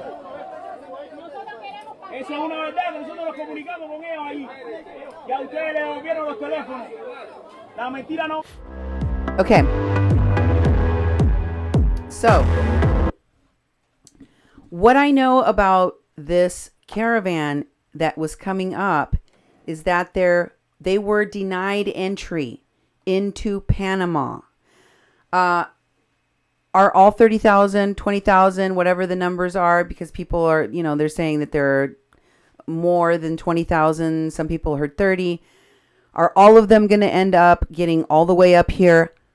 I don't think so. I think that by the time the group from this caravan reaches the border, the numbers will have decreased. What does that mean for Mexico? God only knows. But I don't believe that all 30,000 of them are going to make it, or 20,000 of them are going to make it all the way up to the border. Now, why were they denied entry into Panama? Well, Panama detected that many of them, some of them, and this is a very infectious disease, had malaria. Oscar reported on that on his interview with me yesterday. So that's why Panama said, whoa, we are not going to let malaria in, so you can't come in.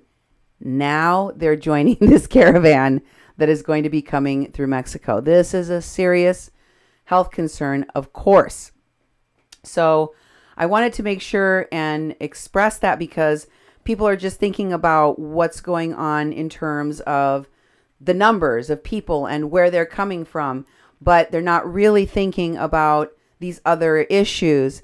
So we've heard about the drug trafficking, we've heard about the child trafficking, we've heard about the sex trafficking, but we haven't heard about these other health concerns, especially not this new one of malaria, and that's a very seriously infectious disease. Okay. I also wanted to talk to you about what the camp people that I talked about with Anthony. I asked him, have you encountered these people, these Antifa people that are building these camps along the border? Many of these people were connected to the protests that happened here in North Dakota at Standing Rock. That's why I can identify them and know who they are. They are now working with the tribal chair Juan P. Mencias of the Carrizo Come Crudo tribe in Texas, in Mission, Texas. The majority of the people that are at this camp are not locals to Mission, Texas, are not natives, they're not indigenous, and they are not from the Carrizo Come Crudo tribe. They're Lakota, they're from other nations.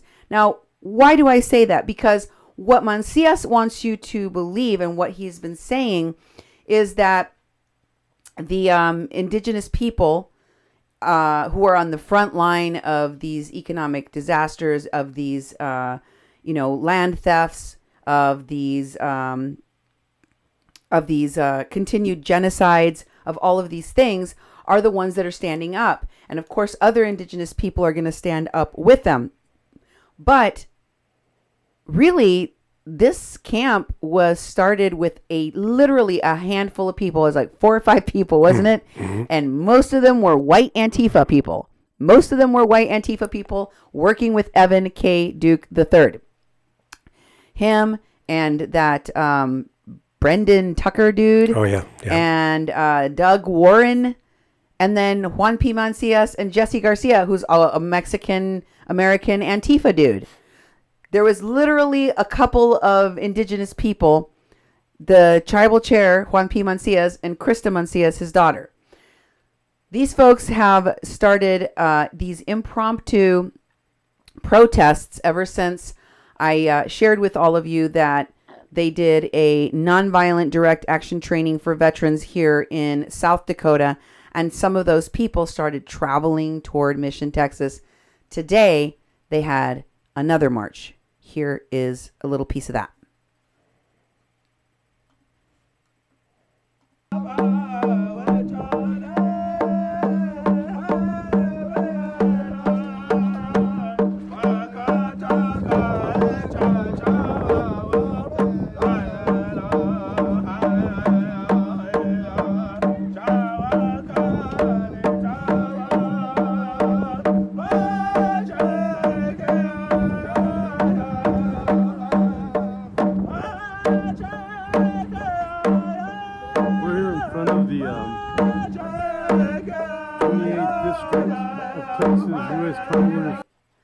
I would let you listen to more of it, but I can't hardly stand to hear Dwayne Redwater drum. He went to Tijuana and he was drumming there with Wiaka Eagleman. And I was just like, what in the hell are these people doing? And you know what? Juan P. Mancias couldn't even sing along because he doesn't speak Lakota. This is not his tribe that is drumming. Here's what he posted about the wall donations. Juan P. Mancias posted along with his call out to invite people to go and protest with him about the wall. And I showed you folks before that the wall that he is currently protesting with this camp, Somisek Camp in Mission, Texas, is the part of the wall that was funded in an omnibus bill in 2018. Okay. This is something that was already funded before. And for some reason, he decided that he is still going to protest it, even though they admitted in their GoFundMe request that they probably will not stop it from being built. They have, on top of each other, they have put the fact that they're protecting the butterfly sanctuary, that they're going to, did you lose the picture? Hold on. There we go. Okay. Sorry. Can I just explain? Sure. I'm sorry, folks. I was having a heck of a time with the software tonight. And I don't know what it had to do with the Skype or whatever, but we started losing packets, which slowed down, made it a little jankety and things like that. So I was trying to fix that while we were live. And I don't know if it's any better right now. But I'd encourage you to go to YouTube to Duke1517 and subscribe. And subscribe. Because then you'll be able to watch them and all. watch this cast without all the jankety stuff. That the words will match the mouths and the. It'll be better. It'll be a lot better. But I was trying to work on fixing that for everyone tonight, and it just it just wasn't working. And so I've been pretty silent, but I do apologize. And a few little mistakes I'm going to make before the night is over, but I'm going to give it back to Sydney now. Okay, so that's fine. I just wanted to show you folks, if you see his Juan P. Mancias, who is with Dwayne Redwater, one of the Standing Rock protesters, he said, today's action in the Valley against the abomination of stupid Trump and ignorant minions like Cuellar, who insist on insecure measures of disrespect of sacred sites. I'm assuming he's referring to the cemetery that they took, the abandoned cemetery that they took over, that they claim has native veterans and other people's veterans buried there as sacred site Or maybe they're talking about something else. Who knows? Yeah. And then he says, and promotes the rape of the land. Very similar language to what they were using up here at the Standing Rock protest. I'm not sure what they're referring to there either. In the effort to continue native, original, ethnic cleansing by adding more genocide. That was a word salad that I had a hard time understanding. I'm not sure how he threw genocide and ethnic cleansing into all of this. Yep. Again, would you please send him some money? He would like for you to send the Carrizo Come Crudo Nation of Texas Inc. some money because they're going to capitalize off this moment. It doesn't matter because the border wall is going to be built, and they admit that in the GoFundMe. I showed all of you. But please still send them some money. That's what they want. If you scroll up, you'll see what he's talking about. It's from a post called page called No Border Wall on Facebook, and they wear shirts that say No Border Wall because ultimately they're not just about stopping the building of this section of the wall, which again was already funded in an omnibus bill in 2018. It is about no walls, none. And he says, in the post says, the original post says, Representative Vela says, no matter where the fencing is, I am an absolute no. Representative Cuellar, on the other hand, seems eager to ram walls through the homes, towns, farms, and wildlife refuges in his district. No surprise there, since Cuellar voted to wall off Roma, Rio Grande City, La Grulla, the National Butterfly Center. That's the place where the Carrizo Come Crudo tribe is. Okay. That's the spot where the Butterfly Center is. Benson State Park and La Lomita Mission in 2018, even though all of those are in his district. Hope you can make it to our pop-up protest planned for Cuellar's office in Mission at Tom Landry Street. Come when you can, blah, blah, blah, blah, blah. Yep. So, remember that this is all predicated for this particular group of people that you saw on a piece of the border wall that was already funded last year, right? That was already agreed to, and that they're not going to be able to stop. They're still making a camp of resistance, which is recently visited by, according to their own post, the FBI, seeking out one of their members, and they continue fundraising off of it. There was an article that was posted by the San Diego, NBCSanDiego.com that I wanted to share with folks. And this Channel 7 San Diego,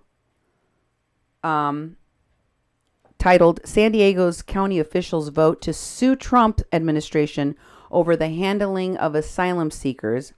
I noticed this was posted on a lot of the Asylum Seekers, Border Support Network, Caravan Support Network pages by many of the people that have recently been questioned by Homeland Security, like Doug McLean and Lolly B, and the folks that have been there on the ground manipulating and exploiting the caravan. They were very happy to see this, and I opened it up. I'm like, what's going on? Oh, I see what this is about. They're celebrating that the San Diego Rapid Response Network is going to, is talked about in this.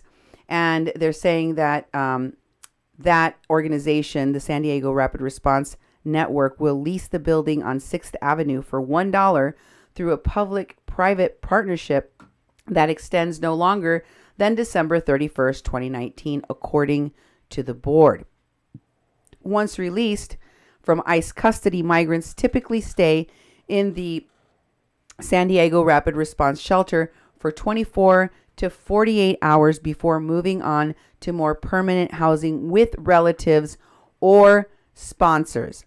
Now, what did we tell you on this show about this whole story of the sponsors? First of all, they're lying to people about what being a sponsor entails. Second of all, they don't have the sponsors that they need. Third of all, a lot of these people, may not even get out of these detention facilities. So they're simply encouraging them to cross into our country illegally, to go into detention facilities, wait for an asylum hearing that they won't be eligible for, and then be deported back.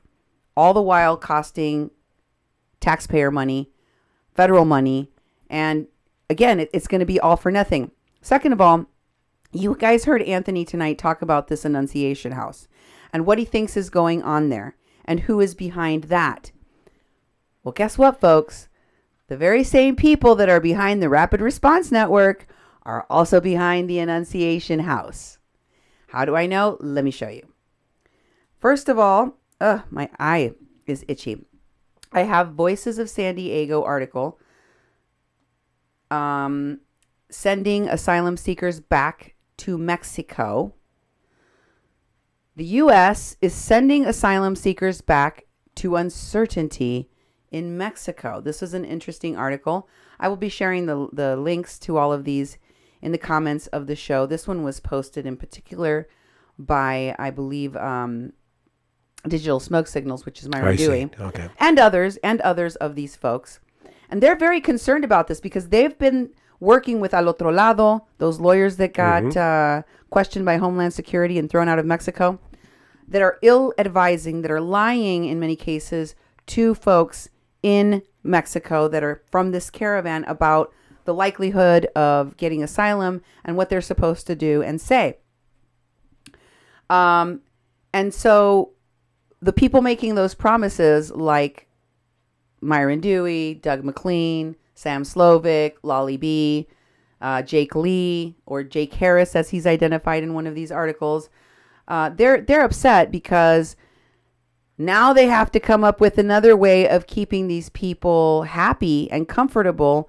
And being in Mexico, that means they're asking for money for people to sponsor them so that they can pay their rent. Now, these are people that are able-bodied. Many of them, for whatever reason, decided not to get the humanitarian visa that allows them to work in Mexico. Some say because Alfonso Guerrero Ulloa told them that if they got the humanitarian visa to work in Mexico, it was a trap and it would bar them from having asylum or making an asylum claim in the United States, even though less than 10% of them would even qualify for asylum in the first place. But whatever the reason, they want Americans to foot the bill, not only for those who have been sent back to Mexico and have to wait for their asylum hearings there, so that presumably they don't have to work and someone else pays their rent, but they also want you to fund the kids' educations back in Honduras, support for their families back in Honduras, because, you know, they're going to be sitting in Tijuana or somewhere in Mexico for who knows how long, and they could sure use your support. Basically, what I see is that they want to deliver on the false promises they made. How well they're doing at that, I don't know, but they continue to put out videos requesting assistance, so my guess is probably not that well. But what was very interesting to me about this article was that it mentions a place called Casa Cornelia. Casa Cornelia, it says, has yet to receive any calls from someone who has been returned to Tijuana. There have been dozens of people returned already. Chavez, who works with Casa Cornelia, worries that people will try to go about the asylum process on their own, or they will abandon their claims because the barriers to accessing counsel, lawyers, are so great. Many asylum seekers already have to represent themselves in court, and there's a big gap in outcomes between those who have attorneys and those who don't. So part of what these folks have been complaining about is the crackdown by Homeland Security and Border Patrol when these activists are crossing back and forth. Many of them have now been identified by authorities, and they're being interrogated, questions, having their phones taken from them, and other possessions. In the Intercept article that I shared with you and the San Diego Union Tribune article that I shared with you in the show with Oscar, the activists, many of whom are identified by name in those articles, are complaining about their lack of ability to go into Mexico and out and back into the United States freely without being, they claim, harassed by Homeland Security.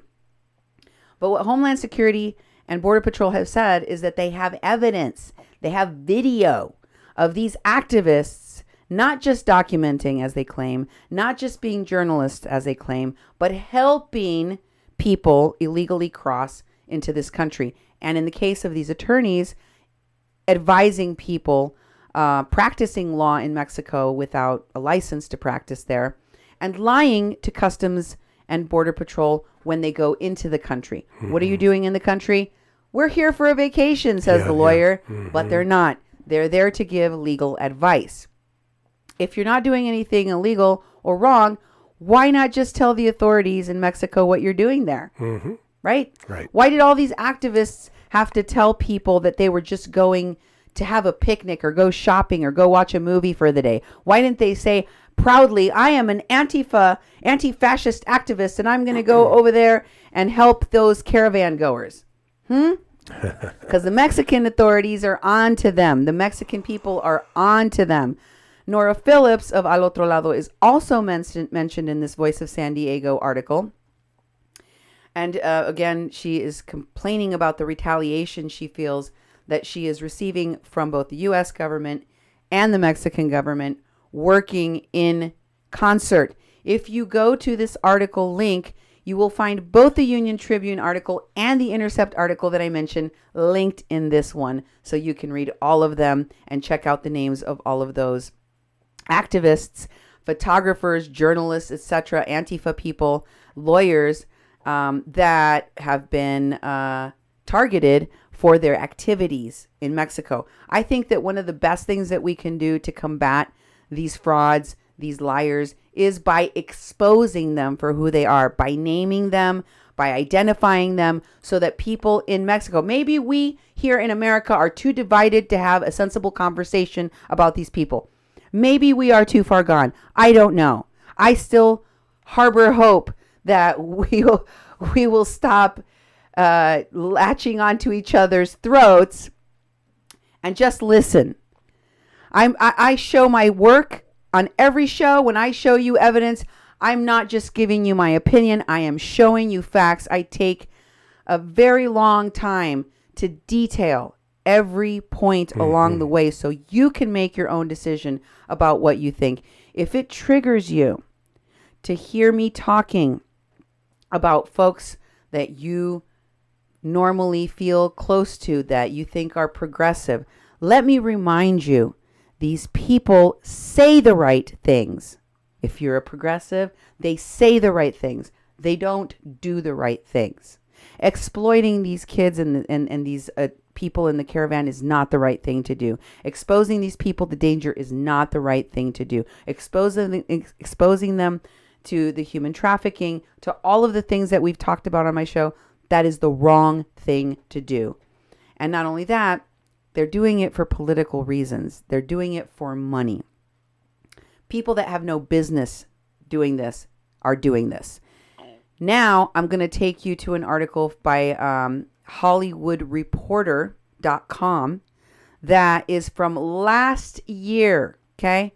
1 year ago. And it's titled, "The Hardest Part Was Leaving the Children, an actress's account from the border."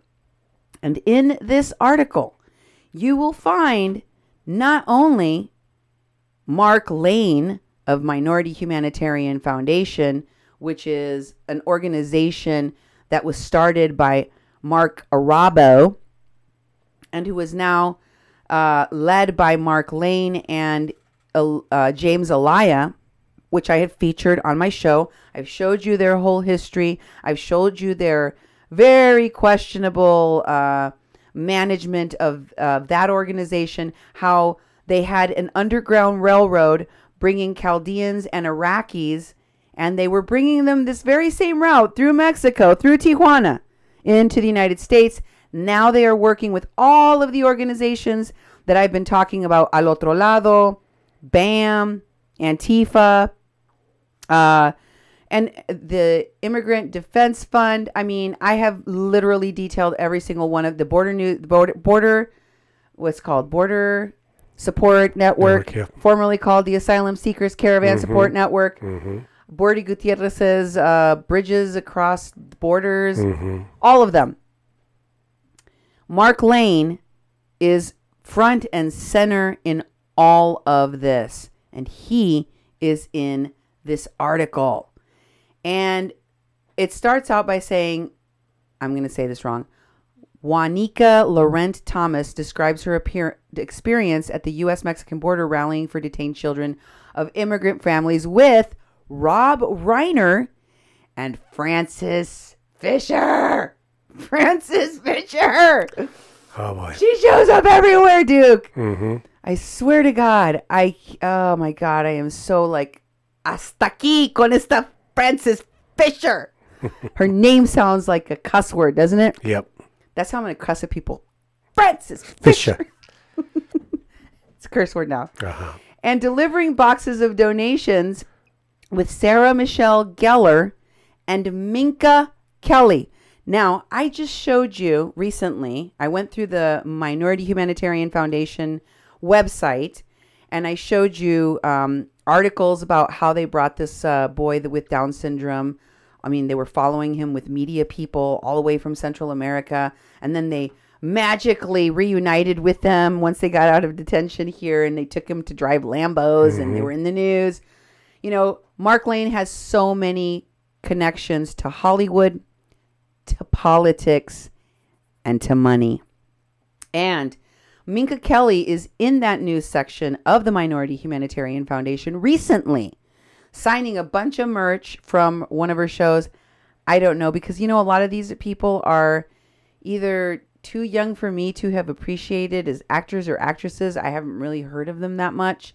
So I apologize if I am making anyone feel bad because I am trashing their favorite celebrity or something. But I kind of think all of these Hollywood people are trash. I hate the fact that there was a part of me at one time, Duke.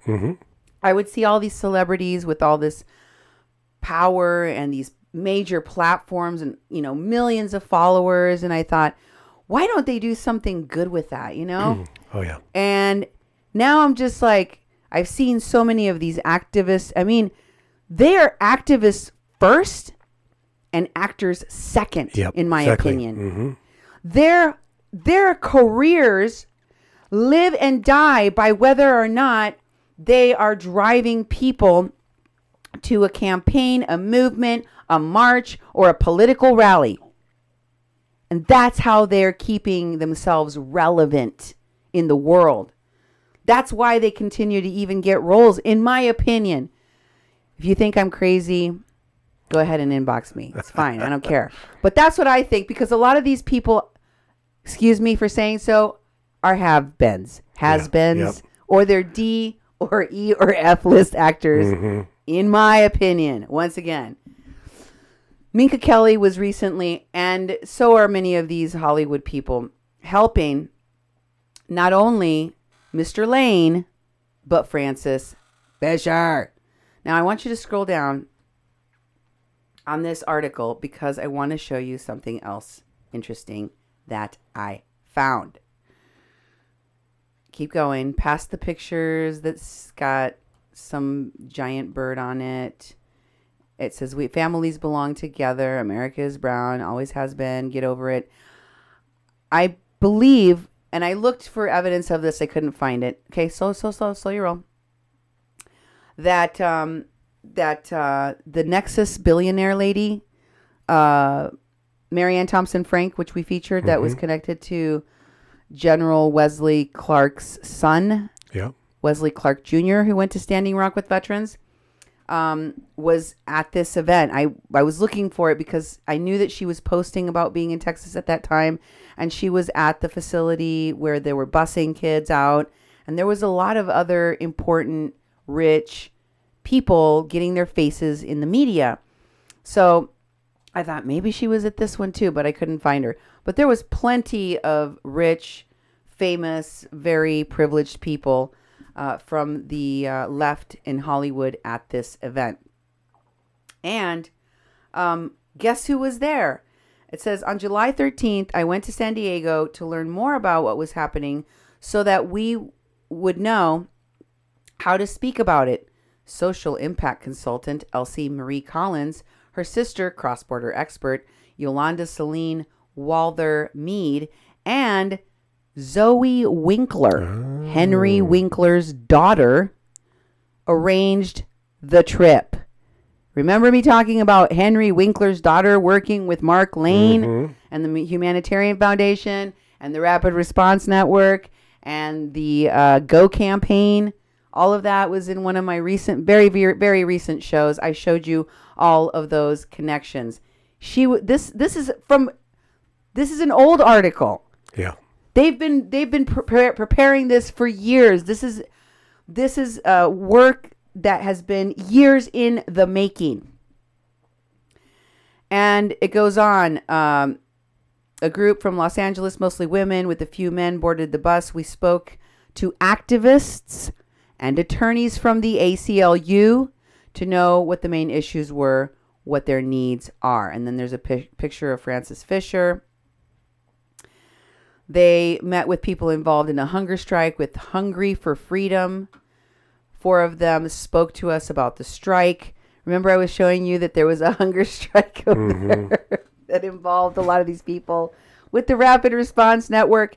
And I showed you that there was people that were connected to the Rapid Response Network, Mohammed El Nakib, who works directly with the Women's March co-organizer, Linda Sarsour, okay, and Tamika Mallory. So, the other thing I found in here was, of course, if you scroll down to the next paragraphs, the next 2 paragraphs there, just scroll under the picture there. There's no more after the picture. Oh, there is. Okay. Oh, not on yours, but there is on mine. It says, the bus was accompanied by a truck that carried more than 500 boxes donated by the Good Foundation and an anti-family poverty organizations, which contains blankets, soups, backpacks, even nail polish to help young people feel more human. The boxes were delivered to nonprofit Border Angels. We've heard that one, right? That's one of the groups that appears in the articles I'm sharing today, complaining about the U.S. Border Patrol and Homeland Security harassing them. Okay? Border Angels. And the next one is La Casa Cornelia Law Center. Okay? They're all in here. And then it says San Diego activist Mark Lane told the group he was overwhelmed when a 16-year-old detainee was excited to have a coloring book. And for a child that age to be so happy to be able to color showed how little they have. Okay, so here they all are working together all the way back then. But let me show you something more recent. Here is the Casa Cornelia Facebook page. And who are they promoting? Why, it's the San Diego Rapid Response Network. When was this published? January 30th. Wow. This was not long ago. No. This was very recently. Are they still working together? Yes. And finally, I want to show you this from Mark Lane's Instagram. Well, it's not Mark Lane's Instagram. It is, so we went from the Go campaign, and then I showed you that it was connected to, it's called Annunciation, A-N-N.